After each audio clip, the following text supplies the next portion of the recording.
Varicose veins కి సరైన చికిత్స కోసం సంప్రదించండి ఎవిస్ హాస్పిటల్.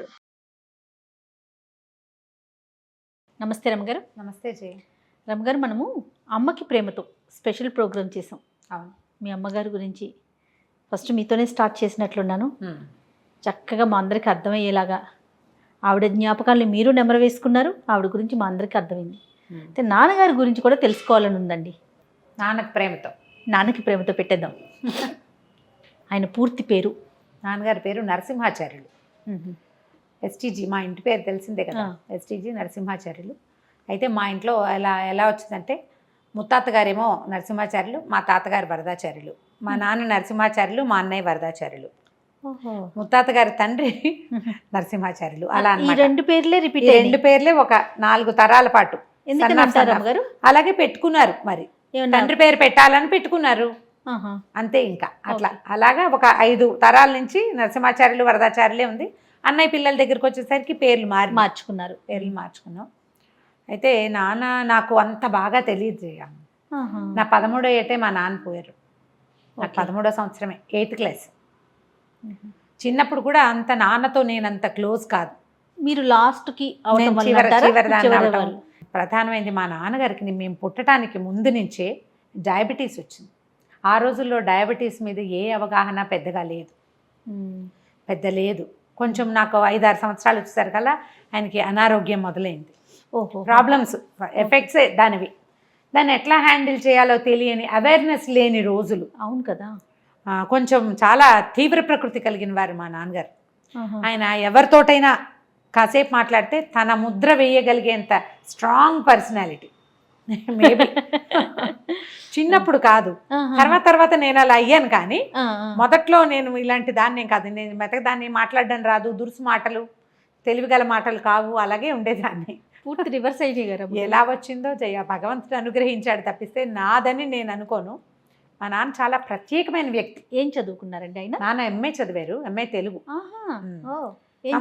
సంస్కృతం చదువుకున్నారు. మా కాలేజీకి ప్రిన్సిపల్గా చేసేవారు. ప్రిన్సిపల్గా ఆయన సర్వీస్లో ఉండగానే పోయారు. నేషనల్ కాలేజీలో పనిచేశారు కొంతకాలం. తర్వాత మా తాతగారు కాలేజీ నుంచి అయ్యాక మా కాలేజీలోనే మా నాన్న తెలుగు బోధించేవారు. తెలుగు బోధన తర్వాత ప్రిన్సిపల్గా ఉన్నారు. నాన్నగారి పేరు అసలు చాలామందికి ప్రిన్సిపాల్ గారుగానే తెలుసు. ప్రిన్సిపాల్ గారు అమ్మాయినే, మేము ఇప్పటికీ ప్రిన్సిపాల్ గారు అమ్మాయిలమే. వాళ్ళ ఓల్డ్ స్టూడెంట్స్ అందరూ అలాగే అనుకుంటారు. చాలా డిఫరెంట్ వ్యక్తిత్వం అనమాట. ఆయన స్ట్రిక్ట్గా ఉండేవారండి. ఎందుకంటే సాధారణంగా టీచర్లు కానీ ఇట్లా ప్రొఫెసర్స్, లెక్చరర్స్ ఇలాంటి వాళ్ళు అక్కడ పిల్లలకి చెప్పి స్ట్రిక్ట్గా ఉంటారు అనేది మనం వింటూ ఉంటాం కదా. అలా ఉండేవారు అమ్మగారు? మా అమ్మలాగానే మా నాన్న కూడా హ్యూమన్ ఫ్రెండ్లీ. ఆయన మనుషుల్ని ప్రేమించడం ఆయనకు వచ్చినంత బాగా ఎవరికి వచ్చి ఉండదు అసలు.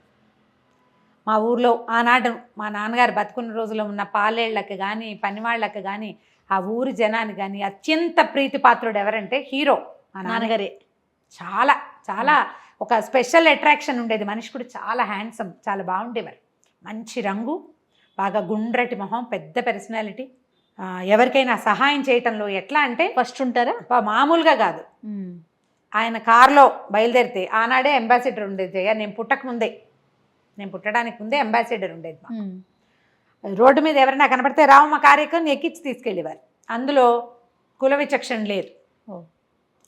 ఎవరికైనా ఏదైనా అనారోగ్యం వస్తే ఆయన కారే గవర్నమెంట్ హాస్పిటల్కి తీసుకెళ్ళిపోయేది. ప్రతి చోటకి స్నేహం అంటే అబ్బో ఎంత ఇష్టమో, ఎంతమంది స్నేహితులు ఉండేవారో మా నాన్నకి. ఆయనకి కజిన్స్ తప్ప సొంత అన్నదమ్ములు లేరు. నాన్న, అత్త ఇద్దరే. నాన్నగారి కంటే ముందు ఒక అన్నయ్య పోయారట, పుట్టకతోటే పోయి ఉంటారు. తర్వాత మా నాన్నగారు ఆ రోజుల్లో జయ 90 సంవత్సరాల క్రితం మద్రాసులో పుట్టారు. బందర్ నుంచి ఒక ట్రైన్, ఒక బోగి వేయించుకుని, మా నాయనమ్మకి సిజేరియన్ బేబీ మా ఫాదరు, నాన్న, అత్తయ్య ఇద్దరు కూడా ఒక బోగి వేయించుకుని మద్రాసు తీసుకెళ్ళి అక్కడ కొన్నాళ్ళు ఉండి డెలివరీ చేయించుకుని పిల్లవాడిని తీసుకుని వచ్చారు. ఎందుకు? సిజేరియన్ కోసం చెన్నైకి వెళ్ళారు. మరి ఇక్కడ సిజేరియన్ లేవి ఆనాడు. ఓహో, సిజేరియన్స్ లేవు కదా ఇక్కడ. అలాంటి హాస్పిటల్స్ అవి అమెరికన్ హాస్పిటల్స్. వీళ్ళు తాతగారు నాయనమ్మ కజిన్స్, వాళ్ళు మేనమామ పిల్లలు. అందువల్ల ఏమో మరి వాళ్ళకేదో సమ్ ట్రబుల్ అయ్యేది. పొట్ట కోసి తీశారు పిల్లలని చెప్పేది మా నాయనమ్మ. సిజేరియన్సే. మా నాన్న తర్వాత మళ్ళీ ఆ ఊళ్ళో నుంచి బయటికి వెళ్ళి పుట్టిందాన్ని నేనే. మీరు ఎక్కడ పుట్టారు నేను గుంటూరులో పుట్టాను. ఓకే. నేను కూడా హాస్పిటల్లోనే గుంటూరు అమెరికన్ హాస్పిటల్లో పుట్టాను. అయితే ఈయనకి కజిన్స్ ఇంకేమంటే మా ముత్తాత గారి కజిన్సే ఇంకా మా ఊళ్ళో ఉన్నారు. మా పెద్దనాన్నగారు నాన్నగారి ఫ్రెండ్స్ ఎవరైనా ఉన్నారండి? అబ్బో చాలా మంది ఉన్నారు ఇప్పటికి స్టిల్. కొంచెం అందరూ ఇంచుమించు వెళ్ళిపోయారు. నాన్న అంటే ఎంత వయసు ఉంది ఆయనకి? 90 పైన ఉండాలి కదా, 90+. ఓకే. 82లో చనిపోయారు. అప్పటికి 55 సంవత్సరాలు ఇంచుమించుగా ఉన్నాయి. 54, 55 ఉన్నాయి. తొందరగా పెళ్లి చేశారు. చిన్నప్పుడే కళ్ళద్దాలు వచ్చేసినాయి. అద్దాలు బాబా అనేవారు ఆయన్ని. కళ్ళద్దాలు వచ్చినాయి. మా అమ్మని ఎక్కడి నుంచో మా తాతగారు ముక్తిపల్లి నుంచి తీసుకొచ్చి పెళ్లి చేసుకున్నారు. ఇద్దరికి ఒక 4 ఏళ్ల గ్యాప్. ఎలా ఉండేవారండి అమ్మ నాన్న? చాలా బాగా ఉండేవారు. భలే ఫ్రెండ్లీ. సంసారం కదా రమ్మగారు. ఒకళ్ళనొకళ్ళు చాలా ఎక్కువ గౌరవించుకునేవాళ్ళు. బాగా ఫ్రెండ్లీ. నాకు తెలిసినంత మటుకే కదా. అదేలేండి, అదే. పోట్లాడుకోవటాలు నా చిన్నతనంలో నేనైతే చూడలేదు. అలాంటివి మా ఇంట్లో ఎప్పుడు జరిగేది కాదు అసలు. బాగా ఉండేవారు. మా నాన్నగారికి school friends, college friends, university friends, మొత్తం ఫ్రెండ్స్ అందరూ మాకు బాబాయిలు, పెద్దనాన్నలే. మా నాన్నగారి ఫ్రెండ్స్లో మేము మావయ్య అని పిలిచిన వాళ్ళు అసలు లేరు. ఆయనకి అన్నదమ్ములు, అక్క చెల్లెళ్ళు అంటే అంత పంచప్రాణాలు అనమాట. అట్లా ఇష్టం. సుబ్బారావు పెద్దనాన్న వాళ్ళ అన్నయ్య గారు మాధారావు పెద్దనాన్న గారు, శ్రీధరం పెద్దనాన్న, ఒక చిన్నవాళ్ళు కొంతమంది యంగ్స్టర్స్ ఉన్నారు కదా, నాన్న పెళ్ళైపోయి తర్వాత కదా చదువుకున్నారు. వాళ్ళలో చిన్నవాళ్ళేమో ప్రసాద్ బాబాయ్, ఆయన ఒక హోమియో డాక్టర్. ఫ్రెండ్షిప్ అయిందా ఇంకా వాళ్ళ తమ్ముడే. ఇంకా రిలేషన్ కంటిన్యూ. కేఆర్ఎల్ బాబాయ్ అంటే కాజా రామలింగేశ్వరరావు. ఈయన నేషనల్ కాలేజీ ప్రిన్సిపల్గా రిటైర్ అయిపోయారు మా బాబాయ్. ఓకే. వీళ్ళందరూ నేషనల్ కాలేజీలో చదువుకున్నారు. నేషనల్ కాలేజీలో లెక్చరర్స్గా పనిచేశారు తర్వాత కాలంలో. తర్వాత ఇంట్లో పిల్లల్ని అరవటం, కేకలేయటం, ఆయన వస్తున్నారంటే కామ్గా ఉండటం, అలాంటి సిచ్యువేషన్ ఏం లేదు? ఏమీ లేదు. మా తాతగారు ఉన్నప్పుడు లేదు. తాతగారు అంటే బయట వాళ్ళకి భయం ఉండేది కానీ మీకు ఇంట్లో ఏం లేదు. పిల్లల్ని మనవల్ని కూడా మా నాన్న చాలా బాగా ముద్దు చేసేవారు. కాకపోతే ఏదైనా తేడా వస్తే కేకలేసేవారు. ఎవరినైనా పాలేళ్ళకు కూడా. చిందొర గారు అనేవాళ్ళు మా నాన్నని. దొర పిలవటమే అది. దేనికి కోపం వచ్చేదండి ఎక్కువగా ఆయనకి? అంత బాగా తెలియదు జయ. మీకు అంత తెలియదు? నాకంత తెలీదు. కాకపోతే ఏమైనా దొంగతనాలు అలాంటివి చేస్తే, ఈ చెట్ల కట్టాలు అవి చేస్తే అడిగి కోసుకోవచ్చు కదరా అనేవాడు.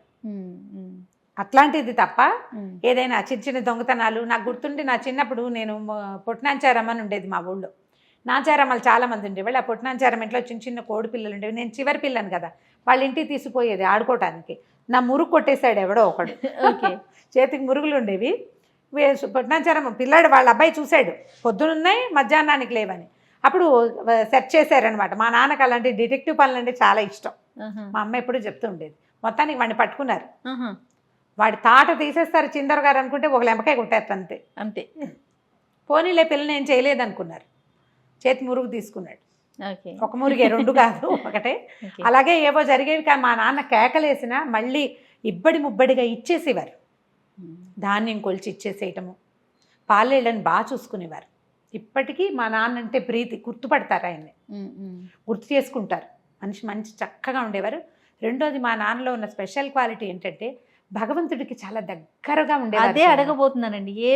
ఏ భగవంతుని ఎక్కువగా కొలిచేవారు? నరసింహస్వామి. అందుకే మీకు కూడా చాలా ఇష్టం? చాలా ఇష్టం. మాకు ఇలవేలు పవటం వల్ల. రెండోది అసలు ఆయన ఏదైనా ఒక శ్లోకమో పద్యమో చదివితే స్వామి ప్రత్యక్షమైపోయేలాంటి భావం వచ్చేసేది. అంత ఉద్రేకి అట్లా అంటే కనపడాల్సిందేనని పిలిచేవారు. బాగా చేసేవారు పూజలు? పూజ కాదు జయ, మా ఇళ్లలో అలా పూజలు అవి ఏమి ఉండవు. మాకు దేవతార్చన మామూలుగా ఉంటుంది. ఆయన ఏదైనా శ్లోకం చదివిన, అసలు కరావలంబ స్తోత్రం చదివేవారు మా నాన్న. ఇల్లు మోగిపోయేదన్నమాట. ఎలాంటి వైబ్రేషన్స్ వచ్చేవి. నేను చదివితేనే వైబ్రేషన్ అంటాం. ఇప్పుడు నేను ఇంత మామూలు మనిషిని, చిన్న మామూలు కంఠస్వరం. మా నాన్న ఆజాన్ బాహు, ఆయనది బ్రహ్మాండంగా సింహం లాంటి గొంతు, ఎంత మంచి కంఠమో. అసలు శ్లోకాలు పద్యాలు చదివితే ఇప్పటికి అది మాత్రం బాగా జ్ఞాపకం ఉంది నాకు. ఆ పద్యం చదివే విధానము, ఆ పద్యంలో ఉన్న భగవద్భావనని ప్రత్యక్షం చేసుకునే లాంటి ఒక తత్వం అయింది. చాలా తీవ్ర ప్రకృతి ఆ విషయంలో. దేవాలయాలకు వెళ్ళేవాళ్ళు. జిల్లేళ్ళమూడి కూడా వెళ్ళొచ్చారు. జిల్లేళ్ళమూడి అమ్మ అంటే మా నాన్నకి చాలా ఇష్టం. అక్కడికి వెళ్ళొచ్చేవారు. ఎక్కడికైనా వెళ్తే దేవాలయాలకు వెళ్ళేవాళ్ళు. మా కజిన్స్ అందరికీ కూడా మా నాన్న అంటే చాలా ఇష్టం. ఆ ప్రాంతంలో కారు వేసుకుని ఏ పక్కకి వెళ్తే ఆ పక్కన ఉన్న అన్నయ్యల పిల్లల్ని, మా పెదనాన్నలు వాళ్ళు చాలామంది ఉన్నారు కదా, మా తాతగారి కజిన్స్ వెళ్తే అసలు వదిలిపెట్టేవారు కాదు. యూనివర్సిటీస్లో ఉన్న మా కజిన్స్ వీళ్ళని చదువుకున్న వాళ్ళని, చదువుకునే పిల్లలకి డబ్బులు ఇవ్వడము, ఎక్కడికైనా వెళ్తే ఆడపిల్లల్ని చూడడానికి వెళ్తే వస్తువులు పట్టుకెళ్ళి ఇవ్వడం, బియ్యం పట్టుకెళ్ళటం, చాలా ప్రేమగా ఉండేవారు. ఇంచుమించు మా కజిన్స్ అందరూ మాకంటే సీనియర్లే, పెద్దవాళ్లే కదా, వాళ్ళ పిల్లలు, కజిన్స్ పిల్లలు, మా అన్నయ్య పిల్లలు కూడా మాకంటే పెద్దవాళ్ళు, అన్నయ్యల పిల్లలు వాళ్ళు ఉన్నారు. అందరికీ మా నాన్న ఒక ప్రత్యేకమైన వ్యక్తిగానే తెలుసు. ఆయన తిక్కన మీద పిహెచ్డి చేయాలనుకున్నారు మహాభారతం, కానీ కొంత వర్క్ కూడా జరిగినట్టుంది, అనారోగ్యంతో మానేసి ఉంటారు. వైజాగ్లో ఎంఏ చేశారు నాన్న. అది ఎప్పుడు విజయక్కయ్య పుట్టినప్పుడు వైజాగ్ తీసుకెళ్లారట. విజయక్కయ్య పుట్టినప్పుడు వైజాగ్ వెళ్ళారు.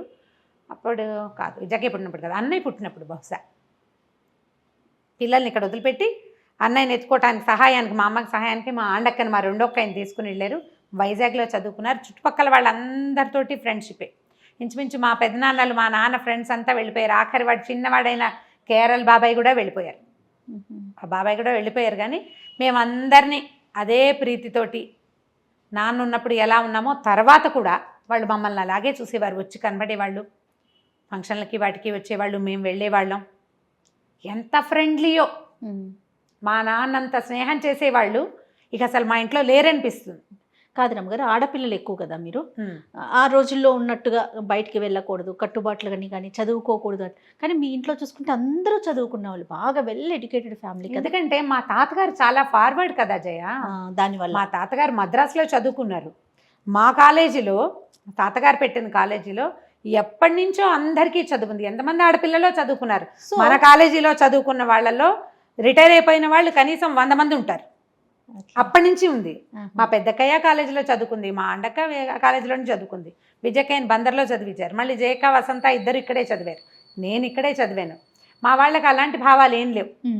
జయ ఇలా కొన్ని ప్రత్యేకమైన విషయాలు చెప్పాలి. మా కజిన్స్లో ఒక అమ్మాయికి సెకండ్ మ్యారేజ్ చేయవలసి వచ్చింది. వాళ్ళు భయపడుతూ, ఏనాడు నాకు ఒక 5-6 సంవత్సరాల వయసు ఉన్నప్పుడు, అంటే ఎప్పుడు ఇది 50 ఏళ్ల క్రితం కనీసం. మా పెద్దమ్మ వచ్చి మా అమ్మకి మా నాయనమ్మకి చెప్తే, మావయ్య గారికి చెప్పండి, మావయ్యకి చెప్పొత్తా ఇట్లా అనుకుంటున్నామంటే, మంచి పని చేస్తున్నావు, దేవుడు మెచ్చే పని చేస్తున్నావు, పిల్లలు కడుపులో పెట్టుకో. బాబా ఆ రోజుల్లో మా వాళ్ళకి అలాంటి ఫార్వర్డ్ థింకింగ్ ఉంది. సూపర్. కొన్ని కట్టుబాట్లు, పద్ధతులు కాస్త ఉన్నాయి, మడి ఆచారం ఉన్నప్పటికీ ఈ ఎవరితోటైనా మాట్లాడకూడదు, వెళ్ళకూడదు, చేయకూడదు, జాగ్రత్తగా ఉండాలి, అలాంటివి ఏం లేవు జయ. అలా వెనకబాటుతనం లేదు. మా వాళ్ళందరూ చదువుకున్నారు. మేమేంటి, మా కజిన్స్ అందరూ ఎంతమంది చదువుకున్నారో మన కాలేజీలో చదువుకున్నారు, నేషనల్ కాలేజీలో చదువుకున్నారు. అలాంటి భావాలు లేవు. పైగా మా నాన్న ఫాండ్ ఆఫ్ పిల్లలు, ఆయన ఒక్కరే కదా, ఎక్కువ మంది పిల్లలు ఉన్నా మాకు ఎంతమంది ఆడపిల్లలు ఉన్నారని మా అమ్మ నాన్న అనుకున్న దాఖలాలు లేవు. ఎందుకు మా అన్నయ్య కూడా అండు. నాన్న వెళ్ళిపోయాక మా 3 పెళ్ళిళ్ళు మా అన్నయ్యే చేశాడు. ఇంతమంది పిల్లలు పెళ్ళిళ్ళు చేశామన్న మాట అనుకోడు అసలు మా అన్నయ్య. మా ఇంట్లోనే లేదు. ఇంట్లో కాదు, నేను ఒక మాట చెప్పాలి ఇక్కడ, అసలు మా ఊళ్ళో లేదు అది. మా కజిన్స్లో కూడా ఎవ్వరూ కూడా ఆడపిల్లల్ని పెంచాల్సి వచ్చింది, చేయాల్సి వచ్చిందని ఎవ్వరూ అలాంటి భావాలు లేవు. అందరూ ఇంచుమించు చదువుకున్నారు. మగపిల్లలందరికీ ఉద్యోగాలు ఉన్నాయి. పల్లెటూళ్ళల్లో ఉన్న ఆడపిల్లల్ని భారంగా భావించేలాంటి వెనకబడిన భావాలు మాత్రం మా ఊళ్ళో లేవు. మా కుదురంతా అక్కడే ఉంది కదా. మా నాన్న వీళ్ళందరితోటి బాగుండేవారు. అదేలేండి. కొంచెం ఆరోగ్యం క్షీణించకపోతే, ఇబ్బందులు లేకపోతే మరికొన్ని అంటే మీ జీవితాల్లో జరిగే మంచి చెడుల్లో ఆయన ఉండేవారు. అంటే సీరియస్ అయిపోయింది, డయాబెటీస్ని హ్యాండిల్ చేయలేకపోయారు. పాప మాధవరావు పెద్దనాన్న గారు, మా సుబ్బారావు పెద్దనాన్న, మా నాన్నగారి ఫ్రెండ్ సుబ్బారావు పెద్దనాన్న, వాళ్ళ అన్నయ్య గారు మాధవరావు గారు ఆయుర్వేద వైద్యులు, హోమియో కూడా చేసేవారు. మ్యాక్సిమం ఎక్స్టెంట్ ట్రై చేశారు. మా నాన్న వెళ్ళి కైకలూరులో వాళ్ళ ఇంట్లో ఉండేవారు. మాది ఎంత పెద్ద ఇల్లు చేయ. అవును. ఒక గ్రాండ్ లైఫ్ స్టైల్ ఉన్నవాళ్ళు. ఈయన ఒక కాలేజీకి ప్రిన్సిపల్, ఇంకో ప్రిన్సిపల్ గారి కొడుకు, ఏకఛత్రాధిపత్యంగా చిట్టుగూడూరు సామ్రాజ్యాన్ని పరిపాలిస్తున్న యువరాజు కిందే లెక్క. అలాంటివి ఏం లేవు భావాలు, నేను ఊరికే మాటకి చెప్తున్నా. అదేలేండి. చాలా బాగుండేవారు. ఈ ఊరంతా మాదే కదా, మా వాళ్ళే, డబ్బు కాదు ఇక్కడ, ఈ సమాజం అంతా మాది. ఇంతమంది మనుషులు ఉండి కనీసం 17-18 మంది పాలేళ్ళు ఉండేవాళ్ళు మీకు తెలిసి. నాకు తెలిసేసరికి ఆ కైకలూరులో పెద్దనాన్నగారింట్లో ఒక్క గదిలో చిన్నగా వంట చేసుకుంటూ మా అమ్మ నాన్న జీవితం గడిపారు. చాలా సాధారణ జీవితం. ఇప్పటికీ కూడా ఈ మాట వింటే మాధవరావు పెద్దనాన్న గారి పిల్లలు అవును అని రాయాలి కామెంట్స్. వాళ్ళకి తెలుసు మా నాన్న ఎంత బాగా ఉండేవారు వాళ్ళతో. ఆయన ఎవరి దగ్గరికి వెళ్తే వాళ్ళ మీద తన ముద్ర వేయగలిగే ఒక ప్రత్యేకమైన వ్యక్తి. అందరి నాన్నలకి ఉంటుంది జయ, ప్రతి వాళ్ళకి మన నాన్న మనకు స్పెషల్, మన అమ్మ మనకి స్పెషల్. మన నాన్న చాలా మందికి స్పెషల్గా ఉండే అదృష్టం కొంచెం మందికి, చాలా కొద్ది మందికి తెలుస్తుంది. మా అమ్మకి ఇది చేయించారు, యూట్రస్ రిమూవ్ చేయించారు. అప్పట్లో హిస్టెక్టమీలు చేయించేవాళ్ళు కదా. నాకు ఒక 8 ఏళ్ళు 9 ఏళ్ళు ఉన్నాయి అనుకుంటా, 10 ఏళ్ళు కూడా లేవు. హైదరాబాద్లో ఆవిడతో పాటు హిస్టెక్టమీ చేయించుకున్నారు ఇంకొక ఆవిడ ఆ హాస్పిటల్లో. ఆవిడతోటి ఫ్రెండ్షిప్ చేశారు మా దుర్గత్తయ్య. ఆవిడ అత్తయ్య అయిపోయింది మాకు. ఎంత ప్రేమగా చూసేవారో మా నాన్న. ఆ తర్వాత ఒక 4-5 సంవత్సరాలే వాళ్ళ స్నేహం, 4-5 ఇయర్స్ అయి ఉంటుంది. ఇప్పటికీ వాళ్ళ పిల్లలు మమ్మల్ని వదల. మా నాన్న బంబం మామయ్యగానే గుర్తు వాళ్ళకి.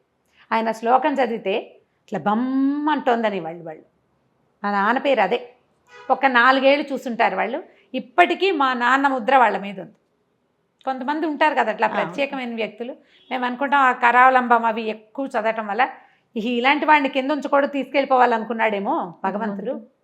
ఎంత బాగా చదివేవారో, భలే అట్రాక్టివ్గా ఉండేటువంటి ఒక పిలుపు ఉండేదన్నమాట. శ్లోకం చదవడం కాదు, అది శ్లోకంలో పిలవడం. భగవంతుడిని పిలిచే ఇది మాత్రం ఆయన వాళ్ళ మామయ్య పిల్లలు, మా నాన్నగారికి మేనమావలు ఉండేవాళ్ళు, నాయనమ్మకి బ్రదర్స్, వాళ్ళతోటి కూడా ఎంత ప్రేమగా ఎంత అపేక్షగా. వాళ్ళ కోడళ్ళందరూ మా అన్నయ్య మా నాన్నని అన్నయ్య అనేవాళ్ళు. అమిత ప్రీతిగా మా బావ అని, వాళ్ళంతా బావే. మా నాన్న బావ పెద్దవారు, వాళ్ళంతా చిన్న చిన్న పిల్లలు. మా వయసు వాళ్ళు కూడా ఉన్నారు. నేను వాళ్ళకి బావ కూతురుగానే ఉంటాను. ఓకే. వాళ్ళు ఇప్పటికీ మాతో అందరూ బాగున్నారు. ప్రతి వాళ్ళు ఎక్కడైనా కనపడితే పలకరిస్తారు, బాగున్నారు, అందరు కులాసాగా ఉన్నారు. మాకంటే ఈయనకున్న బ్లడ్ రిలేషన్ మేనమామల పిల్లలే కదా, మాకు ఇక బ్లడ్ రిలేషన్ లేదు. వీళ్ళందరితో మా కజిన్స్ చిట్టుగూడూరు వాళ్ళంతా మాకు ఒక 4 తరాల గ్యాప్ ఉంది. ఇంటి పేరు ఒకటే కానీ ప్యూర్ బ్లడ్ రిలేషన్ అయితే మాత్రం ఫస్ట్ కజిన్స్ గూడూరు, మా పక్కన ఊరు వాళ్ళే అన్నమాట.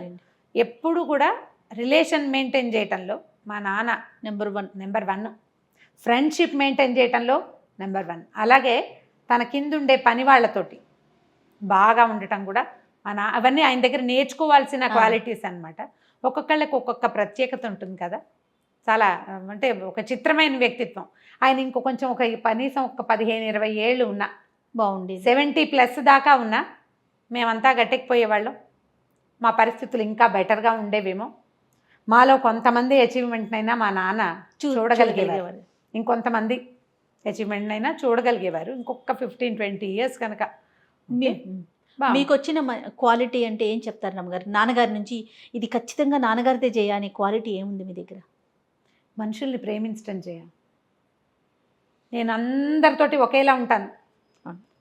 ఎవరిని వాళ్ళు తక్కువ ఒకళ్ళు ఎక్కువ ఏమీ ఉండదు. అందరితోటి ఒకేలా మాట్లాడతాను. అదొకటి వచ్చిందని అనుకుంటా. నేను భగవంతుడితోటి కలిసే గుణం కూడా ఎలా అంటే క్లోజ్ అయిపోయే లక్షణం కూడా నాకు మా నాన్నదే ఉంది. కాకపోతే ఆయన లాంటి తీవ్ర ప్రకృతి లేదు.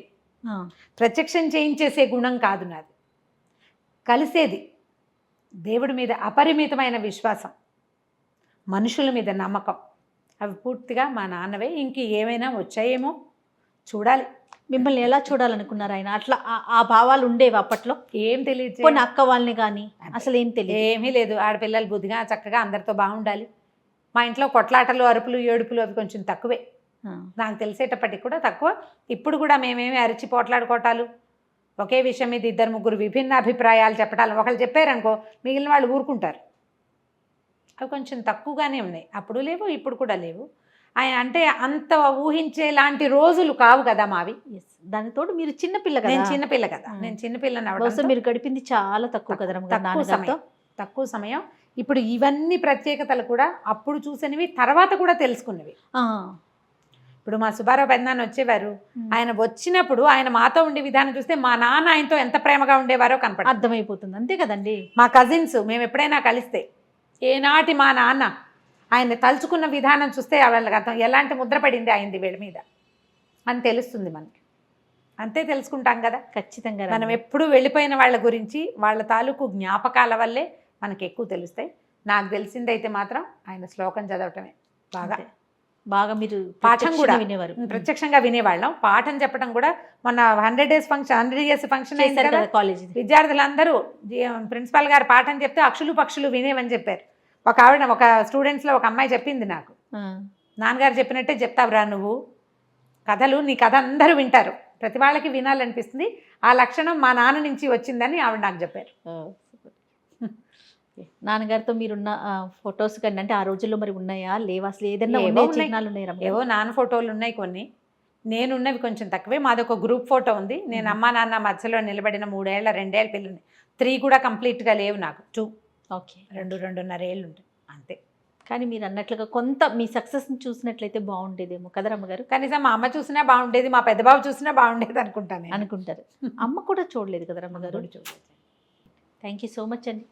నమస్తే చెల్లి.